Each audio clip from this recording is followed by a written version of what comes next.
దుర్గా దుర్గా వస్తున్నానండి. ఏంటండి ఏమైంది? ఏమైందేంటి? ఏదైనా చేసేటప్పుడు నాకు చెప్పే పనే లేదా?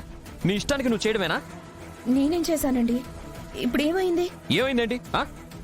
వేరే వాళ్ళకి ఇవ్వాల్సిన డబ్బులు తీసుకొచ్చి ఇంట్లో పెట్టాను. నీకు ఆ విషయం చెప్పాను. అందులో నుంచి డబ్బులు ఏమన్నా తీస్తే నాకు చెప్పాలి కదా.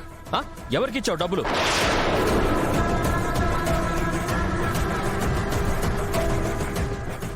అది మీరు పెట్టిన దగ్గరే ఉన్నాయి కదండి, నాకేం తెలుసు? గదిలో డబ్బులు ఎక్కడికి పోతాయి నీకు తెలియకుండా? ఎవరొచ్చి తీసుకెళ్లిపోతున్నారో కూడా తెలియకుండా పోతుందా నీకు? ఏంట్రా ఆ అమ్మాయి నడుస్తున్నావు? లేకపోతే చూడు నాన్న, గదిలో వేరే వాళ్ళకి ఇవ్వాల్సిన డబ్బులు పెట్టాను.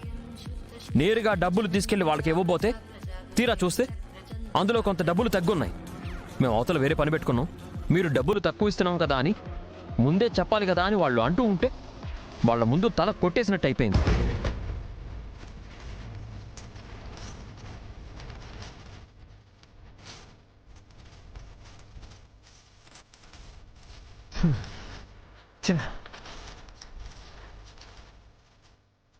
కాస్తలో తప్పించుకొని పోయినాడు. ఆ నట్నే ఇడిచిపెట్టినామంటే ఏ పొద్దైనా ఇబ్బందే. మాకు తప్ప ఎవరికి తెలియని నిజం ఆడికి తెలుసుండది. ఇప్పుడు అది అడ్డం పెట్టుకొని డబ్బు కోసం ఇబ్బంది పెడతా ఉన్నాడు. కుదరలేదంటే ఏదో పొద్దు ఇంటికొచ్చి చెప్పేస్తాడు. అదే జరిగినదంటే అన్నకి నిండా ఇబ్బంది వస్తుంది. ఏదో ఒకటి చేసి వాడిని పిన్న పట్టుకోవాలా.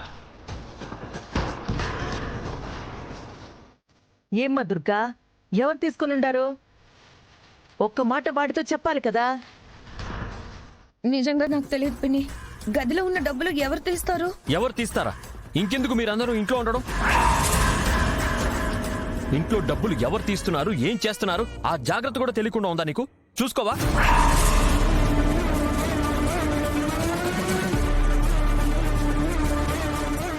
ఓ అన్న అన్న అన్న ఎందుకు వదిన మీద అరుస్తూ ఉండవు?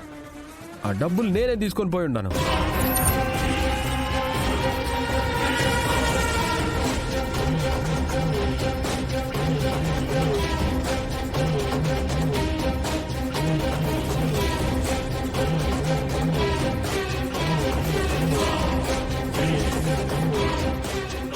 అవును అవును, ఏ వదినమ్మా నీకు చెప్పేగా తీసుకెళ్ళిపోయినాను.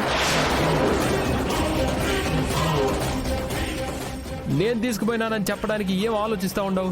నువ్వు తీసుకెళ్ళావా? నాకెప్పుడు చెప్పావు?